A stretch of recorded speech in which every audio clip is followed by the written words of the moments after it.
Hey YouTube, it's Jess here, and I wanted to say thank you to all of my subscribers. 100 already. It took a day and a half. I couldn't believe it. And you know what? I thought maybe it was because of the holiday and everybody was home, and they're catching up on YouTube, and they check out some new videos and they subscribe. But actually, I was totally wrong. I found out that Matches 860 had mentioned me along with a bunch of other new presenters on his channel, and then of course I found out that he does it weekly, or every time he's get a good few new presenters, he just mentions them and just says, hey, you know what, everybody who's already on my channel, check them out. And obviously that's why I got so many hits. So again, Matches, thank you so much. Getting the word out there about my new channel is what I'm trying to do here, so I really appreciate it.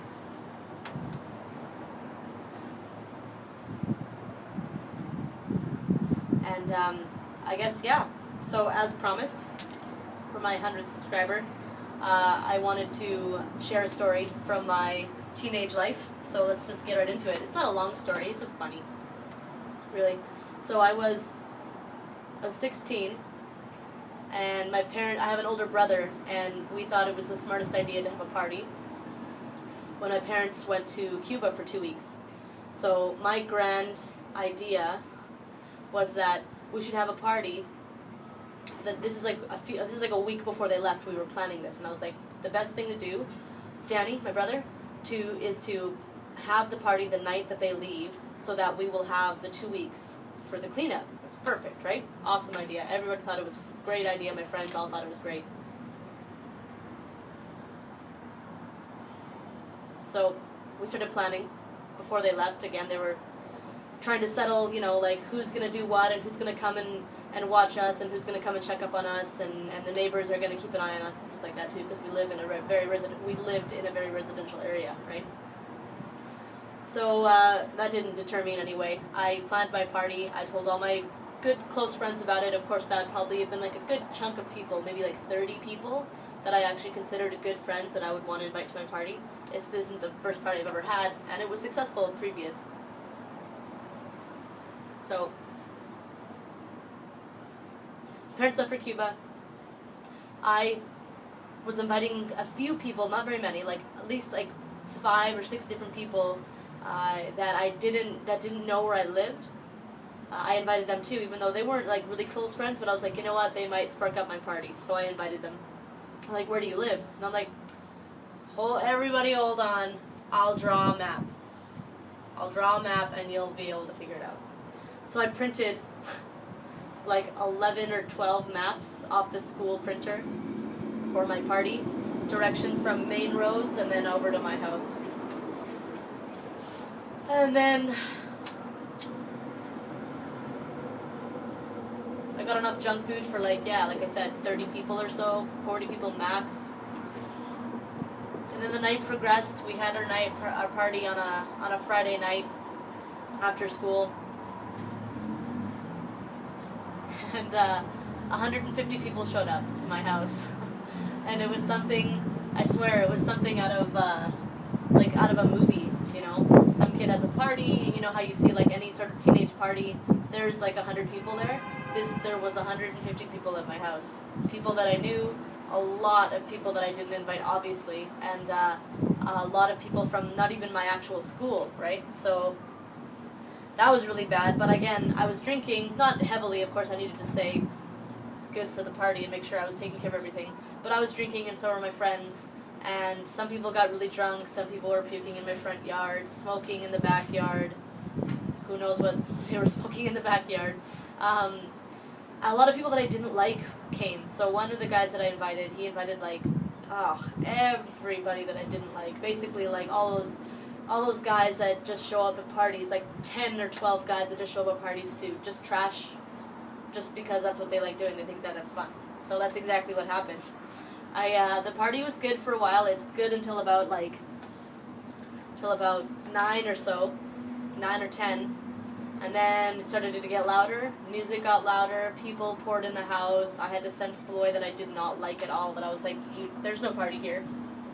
There's no party here. Party in the background. There's no party. Go. So I did that. I felt really cool. especially when I did that. Okay, so the party progressed. It started to get a little out of hand. Some people were playing with stuff. Again, it was out of a movie. Like, they were playing with things that they shouldn't be touching, and they were jumping on the couches that I was like, what are you, two? Like, come on. Like, what are you doing, right? So I started kicking people out that I didn't like, and of course, all hell broke loose. So I decided to call the cops because I was getting a little out of hand. And I called the cops. I told everybody that they were calling the cops. My friends were shouting down the stairs, "Just called the cops, everybody get out." And then that's when all those guys that you don't want at your party started punching walls and punching holes in my walls and breaking things and throwing. The people were outside, congregating outside, like at my house. They were throwing beer bottles through my windows, through the rear view window of the Mustang that I had parked on the lawn. Not a nice Mustang, a crappy Mustang, but whatever. They threw a beer bottle through that, and a cooler bottle through other windows. Everybody was just trashing my house, throwing things at my garage door. All my, like, the few friends that I really do, like, love, they're sitting, like, in my house scared, and we're just like, what are these people doing? Like, I know, like, it's not like, you know, they're wearing, like, masks and, like, trying to be crazy. They're, like, people that I know from school, and I'm like, what are you... Like, as if I'm not going to tell everybody that you did it, or not that everybody else already knows that you're doing this. Like, what are you doing, right? So, the cops came, they cleared everybody out. I had to talk to the cops and said that, yeah, exactly, I just admitted that I had a party, and then it got out of hand, and I kicked everybody out, and he said, okay, that's good, whatever, nobody's hurt, all the windows are broken, that sucks, have fun, have a good night.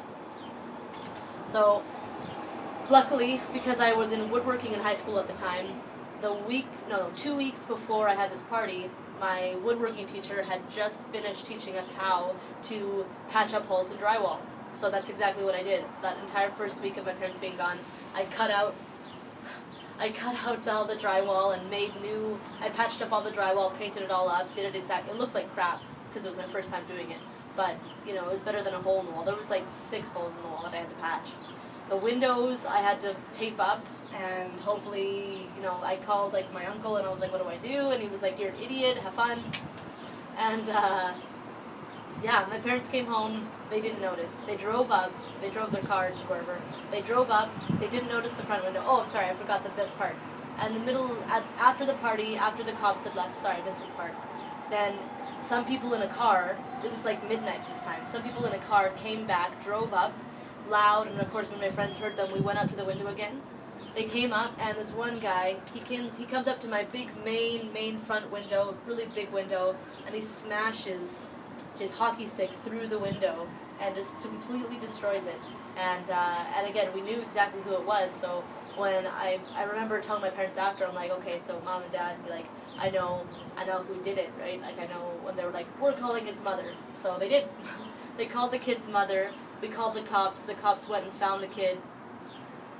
He ended up having to pay for not just the window he broke, but everybody else's broken window, and even the small window in the backyard that I broke like 5 years earlier from a tennis ball. So my parents, yeah, they were absolutely livid. I had to get a job and pay for the Mustang, along with my brother had to do that as well, and that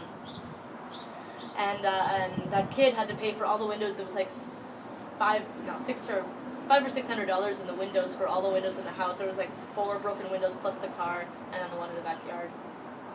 All the patchwork I had to do myself, fix everything, clean everything. Of course, everything was clean by that time, but it was a big mess.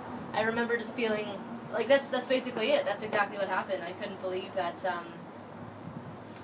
it got that crazy. It was like something out of a movie. So I really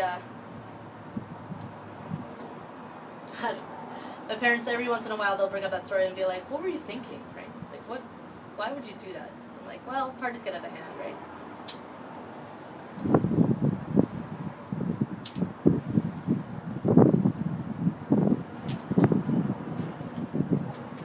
Anyways, that's my story. It's pretty embarrassing. It's funny, though, because after my parents got home and the bad part of the party kind of turned down, as far as gossip, everybody told me afterwards, they were like, Jessica, the party was so much fun. And I guess most of it was, right? Just loud music, friends. It was was for sure a lot of fun, other than the crappy parts. But that was my story from high school, best one. I have a couple others, but they're not worth mentioning. Anyways.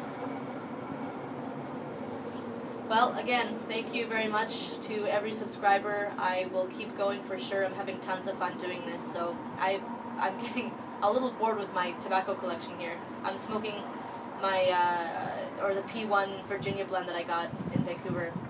It's really good. I would just love to try different Virginias, right, so I can start getting a feel and a taste of what I actually like. I'm now, like, researching the different types of tobaccos that there are, and I want to build up my collection quickly.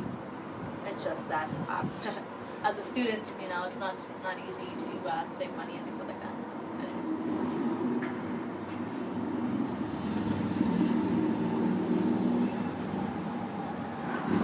Well, thank you very much for tuning in again. As always, see you in the clouds.